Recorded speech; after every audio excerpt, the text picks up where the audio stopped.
0-0. Pourquoi c'est un événement, Simone? C'est un événement parce que la Juve est arrivée des 12 victoires d'affilée. C'est pas un événement qui le fait qu'elle n'a pas encaissé des buts. C'est les 10e matchs consécutifs en Serie A où il n'encasse pas des buts.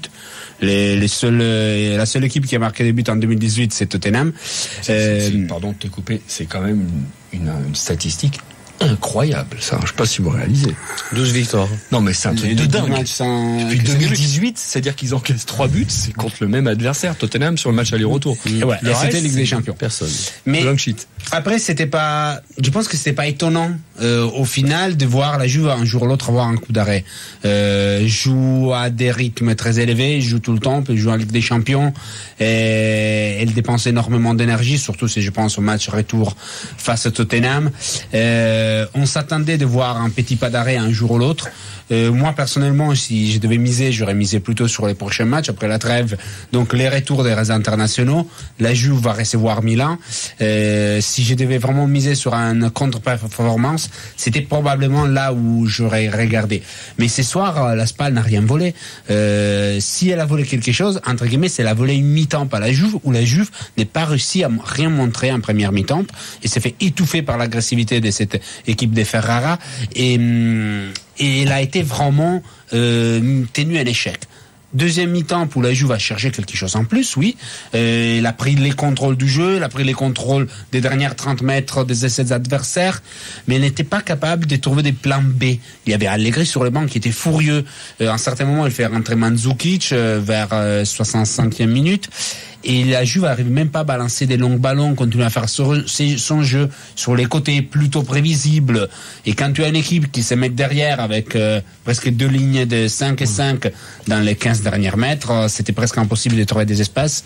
Mauvaise soirée pour Dybala, pas grande soirée pour Higuaín, Alexandro très décevant.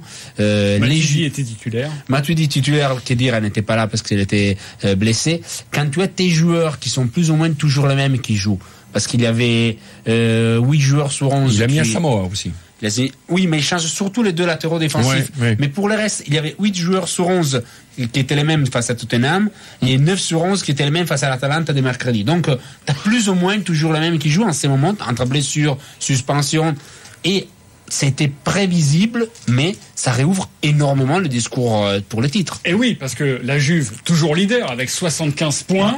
Deuxième, le Napoli qui affronte demain le Genoa, 70 points, mais Naples qui peut revenir donc à 2 points de la Juventus. Oui, l'intérêt c'est de voir si Naples arrivera à s'en sortir un peu. Naples aussi est sorti d'une mauvaise passe, mais c'était face à 2 grands adversaires, la Roma et l'Inter, un point en 2 matchs. Face au Genoa, c'est les matchs où Naples doit rien rater, à niveau mental, à niveau technique, à niveau physique. Il doit pas se présenter avec la trouille de revenir dans les matchs, dans la compétition pour les titres. Donc, je trouve que Naples, même si c'est une période où il y a des joueurs qui vont pas très bien, je pense à Callejon, je pense à Namsi qui a des hauts débats, Insigne aussi un peu moins décisif. Si demain Naples fait les matchs tranquilles qu'il doit faire, s'il n'a pas vraiment cette peur du grand rendez-vous pour rentrer dans les jeux Scudetto, on va avoir un drôle de finale de saison, parce que maintenant, avec 10 matchs à jouer, si je ne me trompe pas, si Naples gagne tous les matchs, le 22 avril, il y a confrontation directe, c'est Naples qui est champion.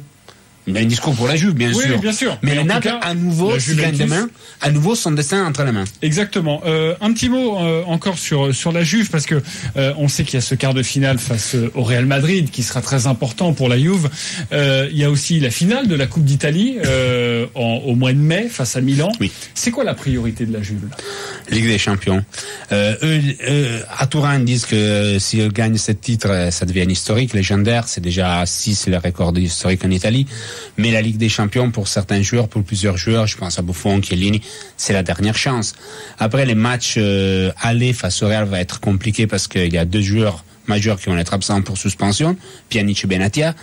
Donc tu pars déjà avec les milieux de terrain plus importants et les défenseurs qui a fait la meilleure saison qui sont absents. Donc il faudra pas se rater. La bonne chose dans ces calendriers des ouf qu'il y a la Juve en ces périodes, c'est que entre les matchs aller et les matchs retour, il joue face à Benevento. Donc, avec tout le respect pour la dernière équipe de la Serie A, la Juve peut bien maîtriser ses turnovers et s'est présentée avec la meilleure équipe face au Real Madrid à l'aller et au retour. Un mot, Simone, sur le sélectionneur italien, Luigi Di Biagio, qui a donné sa liste pour les 2 matchs amicaux face à l'Argentine et l'Angleterre, les 23 et 27 mars prochains. Le retour de Gigi Buffon, qui avait annoncé, après la rencontre face à la Suède, qu'il voulait arrêter sa carrière internationale. Il y a aussi l'absence de Mario Balotelli. On sait qu'il le suivait. Et puis, il y a Marco Verratti. La chose qui fait plus discuter en Italie, c'est bien sûr Balotelli, parce que Buffon, on avait commencé à savoir, à comprendre qu'il aurait été dans les groupes. Il va arriver à 177 matchs après l'Argentine. On va voir s'il va continuer jusqu'à la fin de la saison ou s'il va continuer encore, parce qu'il y a aussi cette hypothèse qu'il fait une saison en plus. Il a dit que surtout si la Juve gagne la Ligue des Champions, il veut continuer pour jouer la Coupe du Monde du club. On va voir. Donc, si Buffon était plus ou moins attendu, pour les mots qu'il avait utilisés Di Biagio sur Balotelli, on aurait pensé que Balotelli était très proche d'un retour. Il a préféré miser sur Cutrone, les jeunes attaquants du Milan, qui fait une très belle saison. En théorie, c'était Zaza la première. Il y a un balotage entre Zaza, Cutrone et Balotelli, et c'est donc les jeunes attaquants du Milan qui Di Biagio a déjà connu avec les espoirs, qui a gagné. Première sélection aussi pour Federico Chiesa, le fils d'Enrico Chiesa, qui est un peu les chouchous de l'Italie en ce moment, un jeune attaquant. Et Marco Verratti, bien sûr. Di Biagio a dit, il doit être dans les meilleures conditions, je peux bâtir aussi l'équipe autour de lui et Insigne. Non, je t'annonce un grand match de Balotelli demain avec l'OGC Nice, du fait de sa non-convocation. Un petit peu comme Dimitri Payet. Une autre drôle de dame est avec nous, c'est Philippe Auclair. Salut Philippe. Qui vous salue bien depuis les neiges de Liverpool.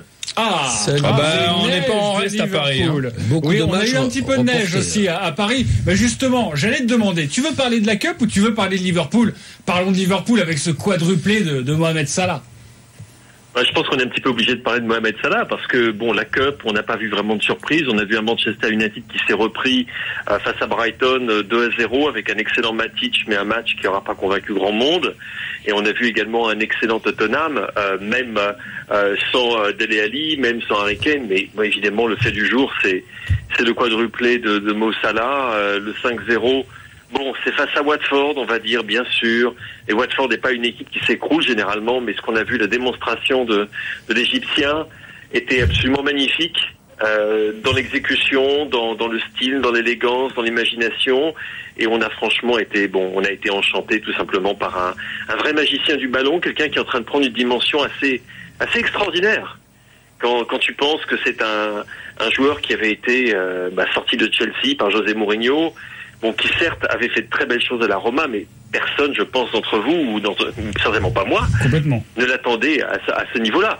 C'est juste rappeler quand même, c'est 28 buts en 29 matchs de championnat, 36 buts au total cette saison.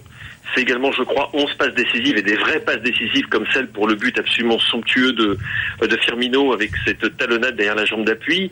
Et alors que ce n'est pas un avant-centre. Donc on parle de quelqu'un qui est en train de devenir complètement hors norme, qui vit une saison extraordinaire. Alors est-ce que c'est la saison de sa vie qui va continuer jusqu'à la Coupe du Monde, on peut l'espérer pour l'Égypte, ou est-ce que c'est tout simplement l'arrivée d'un très très grand joueur, d'un joueur complètement à part? Moi j'espère quant à moi que c'est le second cas, mais en tout cas c'est vraiment mot l'enchanteur aujourd'hui. Et je pense que quand on regarde les stats, c'est vrai que tu l'as rappelé, 28 buts en championnat pour Mohamed Salah. À 8 journées de la fin, il peut battre le Ronaldo de 2008 avec 31 buts. Il y a Shearer en 95 qui avait inscrit 34 buts. Il est sur ses bases. C'est dire ce qu'il est en train de réaliser.